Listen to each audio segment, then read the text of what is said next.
একজনও ছিলেন না? কে ছিলেন? বাড়ি কই? এর বাড়ি কই? নাম জানেন? নামও জানেন না। একটু ম্যাডাম আপনার পরিচয়টা একটু দেখেন। আমার নাম হচ্ছে রুমা আক্তার আর আমার হোম ডিস্ট্রিক্ট হচ্ছে টাঙ্গাইল।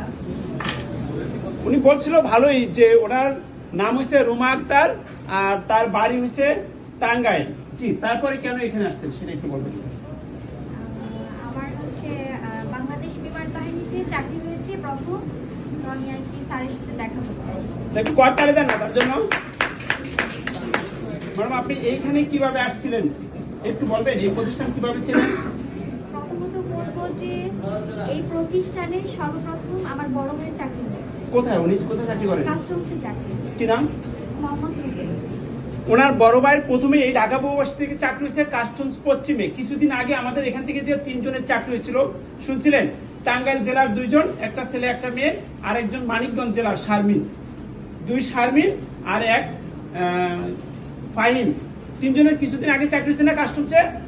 ঠিক ওই অফিসে তার বড় ভাইয়ের চাকরি হয়েছিল পিএ পদে। এখন তার বড় ভাই মনে হয় ইন্সপেক্টর হয়ে গেছে, এখন সে রাজস্ব কর্মকর্তা হয়ে গেছে। তো তারই ছোট বোন এই যে রুমা আক্তার, আজকে তার চাকরি হলো বাংলাদেশ বিমান বাহিনীর সদর দপ্তরে অফিস সহকারী কাম কম্পিউটার মুদ্রাক্ষরিক পদে, যার গ্রেড 16। আর তার পাশে কিছু বলার আছে ম্যাডাম এদের জন্য?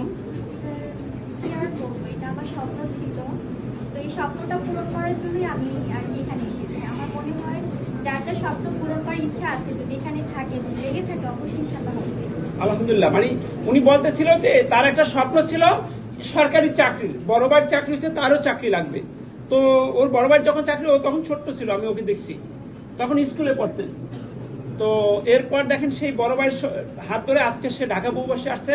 আলহামদুলিল্লাহ আজকে সে সরকারি চাকরিজীবী। তো আরেকটা বার্তা দিল যে তার স্বপ্ন ছিল সরকারি চাকরি, সেটা কিন্তু আজকে সে পেয়েছে। এবং আপনারা যারা এখানে বসে আছেন এদের স্বপ্ন কতটুকু বাস্তবায়ন হবে সেটা কি একটু বলবেন? ইনশাআল্লাহ অবশ্যই হবে এবং এখানে থাকতে হবে, পড়তে হবে, নিয়মিত পড়তে হবে। তাহলে আপনাদেরও হবে। সে বলছিল যে আপনারা যদি নিয়মিত এখানে থাকেন, লেখাপড়া করেন, আপনাদেরও সবার হবে। কারণ এই প্রতিষ্ঠান দীর্ঘ 26 বছরে এখান থেকে কেউ চাকরি ছাড়া ফিরে যায়নি। এটা আল্লাহর একটা অশেষ রহমতের জায়গা। এই জায়গায় চাকরি মানে ভর্তি হলে এই বেঞ্চে বসলে চাকরি হবে ইনশাল্লাহ। যেমনটা কিন্তু তার পরিবারের 2 ভাই বোন পেয়ে গেছে।